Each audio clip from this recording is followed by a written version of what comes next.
Assalamualaikum warahmatullahi wabarakatuh. Selamat pagi dulur-dulur, salam planter, salam perjuangan, salam tandan berduri. Pada pagi ini masih di perkebunan sawit dulur-dulur, kita bahas mengenai kelainan genetik yang banyak terjadi di kebun-kebun sawit, yaitu adanya daun yang menjuntai atau daun tirus dulur-dulur. Nah, daun tirus ini kelainan genetik yang berbuah lebat tapi tidak laku karena brondolannya kecil-kecil. Lazimnya disebut brondolannya itu daun cengkeh, buah cengkeh ya. Tapi ada dua jenis buah yang dihasilkan, bukan hanya cengkeh. Ada satu lagi yang menghasilkan buahnya buah landak. Jadi kayak duri-duri landak. Nah, bagaimana daun tirus ciri-cirinya dan bagaimana buahnya yang daun landak dan yang buah cengkeh. Yang buah landak dan buah cengkeh ya, dulur-dulur ya. Kita bahas setuntas-tuntasnya, tapi mohon maaf dulur-dulur, minta tolong yang belum subscribe, mohon di-subscribe karena subscribe itu gratis tanpa makan pulsa, tanpa makan kuota dulur-dulur untuk perkembangan channel kami. Nah, inilah ciri-ciri daun tirus dulur-dulur. Nah, ini daun tirus itu daunnya yang ujungnya ini lancip, panjang-panjang. Nah, supaya jelas ini yang atas ini ya. Tuh ya, menjuntai-juntai itu. Ini kan. Nah, itu. Dia ujungnya itu beda dulu sama yang lain. Ini sebelahnya pas, ini kan yang normal ya. Supaya nanti jelas, ini yang normal kan, ini kan nggak terlalu panjang, nggak terlalu lancip gitu loh. Nah, ini kan nggak terlalu lancip kan, tapi yang tadi kan lancip bener, tuh kan beda kan. Nah, ini yang tak kasih tanda nih, ini tak kasih tanda, ini menandakan bahwa ini abnormal. Nanti kapan kami kita bongkar, kita ganti yang baru ya, walaupun lebih kecil nanti nggak apa-apa daripada nyesel 30 tahun dulur-dulur. Nah, inilah ciri daun tirus. Nah, sekarang bagaimana buahnya? Nah, kita cari, kita tunjukkan ya buahnya ya. Ini berbuah cengkeh dulur-dulur. Nah, ini ya. Ini kecil-kecil, nggak jadi kan? Nah, ini yang udah buka ya, kelihatan kan kecil-kecil. Segede cengkeh memang, makanya disebut buah cengkeh. Nah, itu nggak bakal laku karena nggak ada minyak kalau ini dulur-dulur. Ini kelainan genetik. Nah, atasnya juga sama tuh. Nah, sebelah sama juga. Kalau buah nggak salah-salah lagi muter tuh, lor ya. Nah, buahnya banyak. Cuman beginilah hasilnya, karena ini kelainan genetik harus dibongkar. Ini loh bibit mahal $2 dulur-dulur. Verdant Select ya. Tapi ya ternyata ya itulah perkembangan pembiakan secara generatif. Ya pasti ada penyimpangan. Bukan salah siapa-siapa, memang begitu sifatnya. Nah, beda kalau yang dari vegetatif, cangkok, merunduk, mengenten, pasti sama ya. Stek. Kalau ini nggak bisa sama karena generatif. Ya, ini semua varietas ada kayak gini, makanya nanti dulur-dulur waspada. Nah, yang jadi masalah ada daun tirus yang buahnya sempurna. Ya, makanya kan repot kan. Jadi repotnya gini, kalau sudah ditanam, terlanjur ditanam, ternyata daunnya tirus, ya yang bijaksana tunggu sampai buah. Kalau buahnya jadi cengkeh begini atau landak, nanti tak tunjukkan, ya bongkar. Tapi kalau memang belum ditanam, masih di pembibitan, yang daun tirus jangan ditanam, pokoknya disortir aja. Nanti nyesel, udah besar gini loh lor, sudah 28 bulan nih baru ketahuan. Tadinya juga sudah ketahuan kalau tirus, cuman kan saya lihat itu dompetnya muter. Nah, kayak gini, jadi kan sayang kan, mau kita bongkar. Nah, karena buahnya banyak kan, ternyata jadi buah cengkeh. Nah, kalau udah gini kan nyesel. Nah, makanya bagi dulur-dulur waspada, benar-benar dipilih, disortir yang benar-benar. Kalau dari pembibitan memang sudah terindikasi daunnya tirus, jangan dipaksakan, lebih baik beli kalau punya kita habis dari teman-teman yang lain. Masalahnya kalau daun tirus dipaksakan, makan pupuk, makan perawatan, ya makan Roundup untuk bersihkan keliling ini, jadi makan waktu, waduh, makan energi banyak, rugi lor. Jadi makanya yang belum, hati-hati bener. Nah, kita jalan lagi, tak tunjukkan yang tirus yang satu lagi yang buahnya cengkeh. Nanti supaya dulur-dulur ini bisa mengambil hikmah dari cerita kami, dari pengalaman kami. bisa diambil hikmah nanti kapan-kapan supaya hati-hati. Ini tak tunjukkan dulu ya.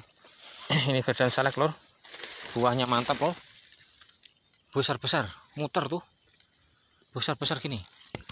Nah, tandanya besar-besar ya, sesuai karena memang polong mahal ya. Nah ini tak tunjukkan depan lagi nih ya. Tuh yang sudah buah tuh ya, besar-besar. Nah muter tuh lor, bertumpuk-tumpuk ya. Inilah performa Verdant Select lor. Ini sebelahnya lagi nih, tak tunjukkan ini supaya nanti jelas. Nah ini buahnya tuh muter tuh, mantap mantap nih. Nah ini sambil kita jalan kita cari yang apa namanya daun tirus, tapi yang buahnya satu lagi modelnya, yaitu buahnya buah landak. Yang tadi kan buahnya cengkeh ya. Ini dia nih. Kelihatan ini sudah tak kasih tanda plastik. Itu ciri nanti akan kita bongkar. Ada tanda plastik ya lor ya. Nah ini lor, kan dia ini menjuntai itu daunnya tirus. Nah kan masih jelas, panjang bener nih. Tuh panjang bener, tirus lancip dia. Nah kalau yang nggak lancip kan, ini kan nggak lancip nih, biasa kan, sebelahnya pas. Nah kan biasa, umum lah, umum kan, umum. Kalau ini, nah ngelawer semua tuh ya. Ini yang namanya daun tirus lor. Nah buahnya bagaimana? Nah ini buahnya aku tunjukkan. Nah kan buah landak lor, isinya cuman berapa itu, mungkin 10 itu brondolannya, jarang-jarang kan. Nah ini sebelahnya nih lah mungkin 5 nih, banyak lah landaknya, duri-duri panjang tuh landak tuh. Ini sebelahnya landak. Kenapa nggak dibongkar dari dulu Pak? Ya itu tadi, waktu bunganya dompetnya besar-besar, keliling pulau. Bagaimana kita mau bongkar kan sayang. Tak kirain ya jadinya kayak yang tadi tuh sama yang normal-normal. Nggak taunya tirus, memang nggak bisa loh, nggak layak loh ditanam. Nah inilah jadinya kayak gini. Ini apa namanya, buah landak namanya ya, karena duri-durinya itu mirip memang kayak duri landak, makanya disebut buah landak. Hati-hati lor ya. Nah, ini nanti bisa diambil hikmah. Cirinya daun sudah tak tunjukkan. Kalau bonggol sama kayak bonggol yang betina ya, besar bener bawahnya. Dari pelepahnya nggak ada tegak, pelepahnya 45 derajat, jadi pelepahnya normal ya.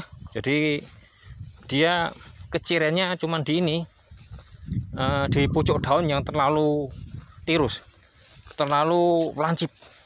Nah ini lor, depan kita ini dulu diserang busuk pucuk lor.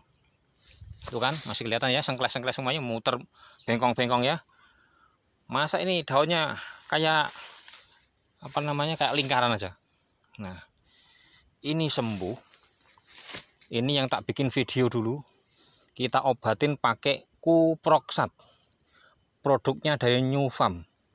Jadi saya semprot 4 hari sekali, setiap 4 hari nanti akan nongol tuh pupusnya, itu nongol hitam. Sebelum tak semprot tak potong dulu, tak sunat, baru tak semprot. Nanti setelah semprot 4 hari lagi nongol hitam lagi, potong, semprot, nongol lagi, berulang-ulang. Jadi tidak ada yang ngobati busuk pucuk langsung sembuh tuh, nggak ada, mustahil, bener mustahil. Karena ini penyakitnya nggak kelihatan. Terus yang nyerang ini kompak ya, bakteri sama jamur tuh kerjasama. Jadi ya gimana nyerang tanaman yang kita basmi nggak kelihatan kan susah. Kalau wawung enak kan, kelihatan, dikasih marsal sembuh. Nah, kalau ini gimana? Oh nggak kelihatan. Terus dia tuh apa namanya, tempatnya tuh di tempat-tempat lipatan daun. Jadi kan memang agak susah, nggak kelihatan. Nah ini lor, ini kelihatan ya, ini tirus lagi nih lor. Nah nih daunnya nih, pucuknya nih, tuh kan panjang kan, lancip. Nah itu ya, biar jelas ya, menjuntai semua kan. Nah kalau ketemu kayak gini, coba langsung ditengok buahnya. Ini termasuk yang pertama nih, ini buah cengkeh lor. Nah buah cengkeh itu dari bawah itu sampai busuk-busuk tuh, sampai atas nih buah cengkeh semua. Nah ini nggak layak, ini nggak bisa sembuh lor, menurut kami ya. Bagi teman-teman sesama kreator YouTube yang punya ide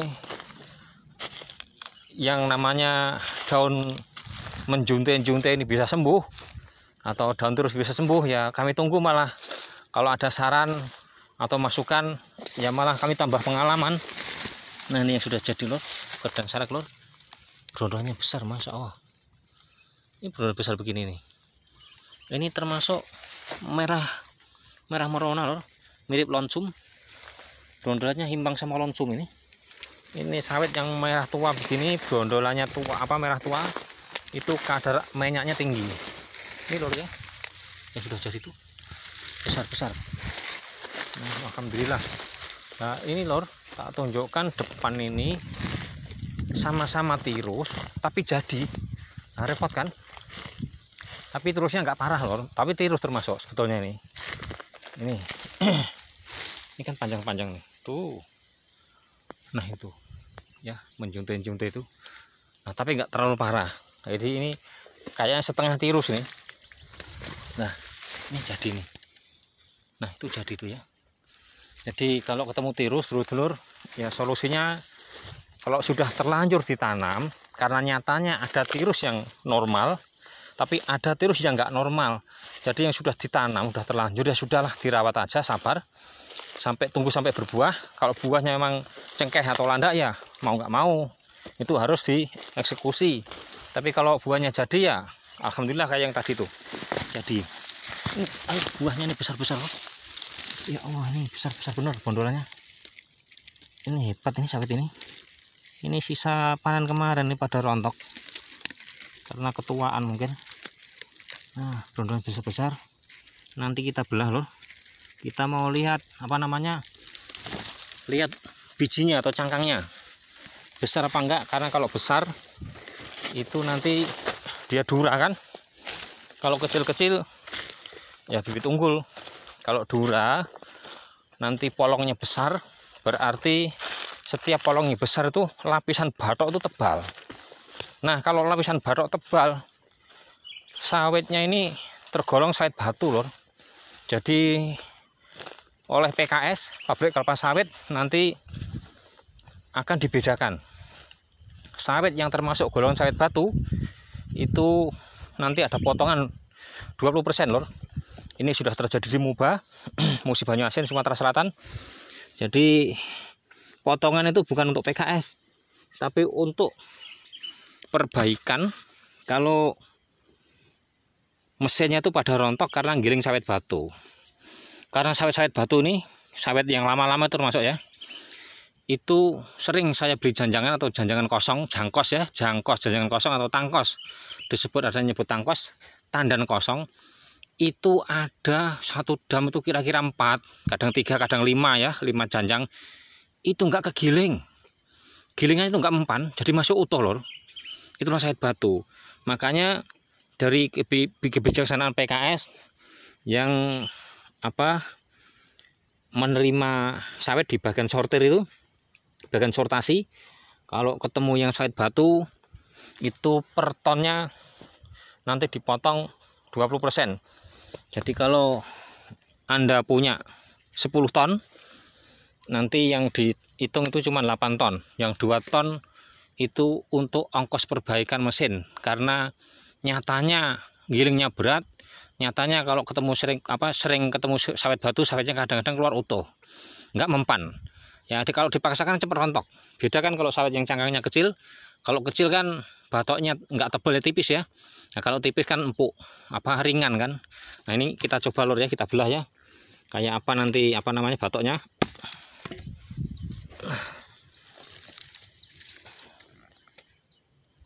Nah ini lor. Nih tebel kan? Kulitnya. Nah, kulitnya tebel, cangkangnya kecil. Jadi itulah yang disebut sawit tenera lor. Jadi minyak ini, minyak sawit CPO ya, ini adanya di daging lor, di daging ini ya. Jadi daging inilah yang nanti diekstrak jadi minyak CPO. Dari CPO itu nanti diolah, ada yang menjadi biodiesel, ada yang menjadi minyak goreng, ada yang menjadi yang terbaru nih ya, pakai katalis di ITB Bandung, IPB ya, IPB Bogor kalau nggak salah ya, IPB Bogor itu setelah menemukan bahwa dengan proses kimia nanti bisa diubah menjadi bensin atau pertalit. Nah ini lor. Nah yang tengah itu namanya minyak inti ya, itu bisa diproses menjadi kernel, namanya minyak kernel. Dia bisa menjadi bahan baku pesawat terbang atau bahan-bahan kosmetik. Nah itu lor. Jadi kalau memang cangkang yang terlalu besar, itu resikonya nanti dipotong 20% lor, kasihan. Nah ini potongannya itu kan kecil kan. Nah aman ini bukan Dura, ini Tenera, jadi aman kita nanam badan selek lor, karena cangkangnya ini kecil, terus dagingnya kan tebal, berarti batoknya tipis, mesinnya aman, awet. Jadi itulah lor masukan dari kami.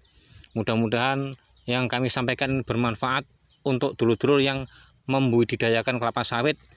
Hati-hati milih bibit, jadi lebih baik beli yang resmi dari balai ya, dari balai penelitian, daripada nanam jabutan, nggak usah modal tapi nyeselnya 25 tahun sampai 30 tahun. Lebih baiklah modal sekarang misalnya kurang lebih 12.000 atau 11.000 ya pasaran, tapi nanti 25 tahun atau 30 tahun itu selamat, daripada gratisan malah kadang-kadang nyolong lagi di bawah punya PT. Nanti 25 tahun 30 tahun akan menyesal. Karena yang cabutan itu lor biasa 50-50 seperti induk, 50%-nya menyimpang. Karena itu tadi pembiakan secara generatif. Kami sendiri lor 10 tahun yang lalu nanam karet, ngambil polong dari PT izin. Yang saya ambil dari indukan yang deres-deres di PT Agro namanya. Itu namanya karet jenis PB260. Setelah tak tanam lor, banyak yang nyesel. Nggak ada separohnya yang bagus, yang deres kayak induknya malah nggak ada. Yang mirip-mirip induknya ada, cuman nggak ada 50%, paling 30% mungkin. Yang lainnya, aduh, kadang-kadang 2 sendok, kadang-kadang 3 sendok. Nah itu kenapa induknya deras 2 mangkok kok ya anak-anaknya yang deres itu paling setengah mangkok, kok beda? Lah iya, itulah yang namanya pembiakan secara generatif. Kecuali kalau dulu-dulu bisa nyangkok dari induk yang deres, induknya 3 mangkok misalnya, ya anaknya 3 mangkok, karena itu vegetatif, pasti sama kayak induknya. Tapi kalau generatif jangan coba-coba lor. Jadi nggak usah berdebat masalah cabutan sama-sama sawit, kalau dipupuk sama-sama buah, nggak usah debat-debat, nggak ada gunanya, menghabiskan energi. Yang masuk akal ngikutin orang pinter-pinter, ngikutin PT. Nyatanya sampai sekarang PT nggak ada yang nanam cabutan, tetap pakai bibit unggul. Karena itu tadi ada penyimpangan. Terus polong yang besar-besar itu kita sengsara lor, dipotong sampai KS 20% kali 30 tahun, klenger kan kita. Nah makanya kita harus nanam mengikuti keinginan pasar. Kalau pasar yang diinginkan itu sawit Tenera, sawit jenis sawit yang polongnya kecil, karena CPO-nya banyak kan, karena kulitnya tebal, ya kita ikut. Kita ngikutin aja, nggak usah bantah. Masalahnya itu tadi, resikonya besar bagi kita. Kalau udah dipotong 20% selama 30 tahun, waduh berapa ratus juta itu per hektarnya. Susah kan? Jadi dulur-dulur waspada dengan bibit. Kita ngikutin orang yang sudah berhasil, jangan ngarang-ngarang. Ngikutin orang pinter aja, udah insya Allah selamat. Tapi kalau ngarang-ngarang, ya maksa, ya selamat menikmati potongan nanti. Nah itu dulur-dulur, mudah-mudahan yang kami sampaikan bermanfaat, berguna. Kapan-kapan kita bertemu kembali dulur-dulur dengan bahasan yang lain, dengan tema yang lain, insya Allah masih di seputar budidaya kelapa sawit. Sekian dulur-dulur, wassalamualaikum warahmatullahi wabarakatuh.